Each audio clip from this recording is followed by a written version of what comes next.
io etsika de tena etsika zavatra mahagaga mihitsy fampiavana pirenena zay baiko avy amin'Andriamanitra avy any an-danitra direct zay zany le etsika atao de atao eny amin'ny collision izy io Sonjombe Madagasikara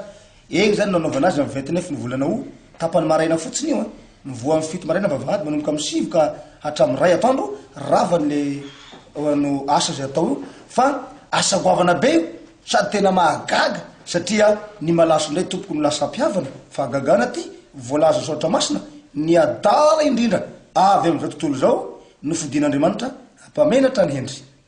de fa naheny tokoa hatra tamin'ny tsanganako tamin'ny maty ny verenako avy tany an-danitra de misy ny fampiavana pirenena zany ny sasany mampiavana aty mampiavana fa tsy de mazavazava amiko loatra izy io de fa zany hoe ty fampiavanana ny ray mitoraka ty zay ataoko ty kosa fampiavanana tena fampiavanana araka n'Andriamanitra mihitsy satria ny apôstoly de natao hampiavana araka ny voalaza ny sotra masina ary no asaina amin'io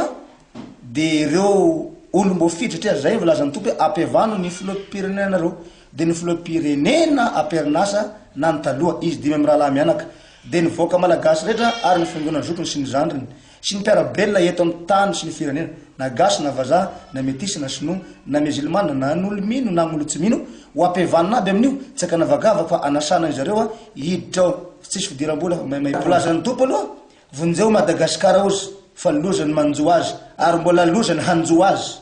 raha ohatra ka tsy mihavana izy ireo ka ianao nataoko fitaovana hampiavana an'izy ireo fa vonjeo malaky ka raha mihavana nareo ka vita ny fampiavana milamina mandrakizay Madagasikara ho lasa saidena vaovao ka raha ohatra ka tsy havana nareo fa mbola hiady ohatrany ihany dia ho faiziko nareo fa malagasy ny korotaka tiady satria ozy ny andohan'io adi-poko ozy ny andohan'io korotaka Madagasikara io de avy tamin'ny alalany adi-poko ozy nahatonga an'io adi-poko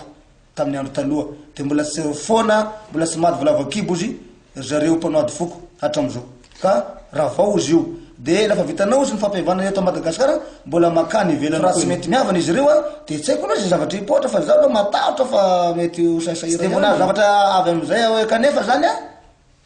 raha araky ny tenin'ny tamiko de hoe raha tsy mety miavana ozy nareo de miomana ianareo fa ho faiziko fa ino nataony izy ty reo tena baiko avy any ambony mihitsy ary zaho aloha tena mino ary tena manantena 100% mihitsy fa ho tafitako ny afatra fa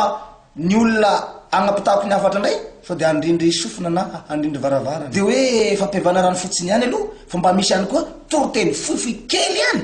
ary de misy koa fizira vavolombelona foifoy kely ihany ny akarako tany an-danitra nametrahan'Andriamanitra tao amin'ny seza fiandrianan'i Jesosy Kristy sy nahitako mitavandray ary nanaovako le signature tamin'ny boky volamena fanekena lehibe io vita ny fanekena ozy ka azonareo malagasy ny famonjena ka manangana faneva hotazany firenena zay ny teny tamiko fa somary misy zavatra tsara be aloha niseho amin'io indrindra fa no fomba fampiavana pirenena zay ataoko amin'io fampiavana pirenena zay tsy mbola nitany masiny malagasy satria tsy hampiava foko tsy hoe fampiavana hijanona fampiavana foko fotsiny na hijanona fampiavana na tarobahy na mpianakaviana miady tsy fa misandraka hatrany amin'ny fampiavana firenena mihitsy no ampiavanina firenena malagasy sy ireo olona zay monina eto amin'ny firenena malagasy ka fampiavana goavana zany ka tsy vita moramora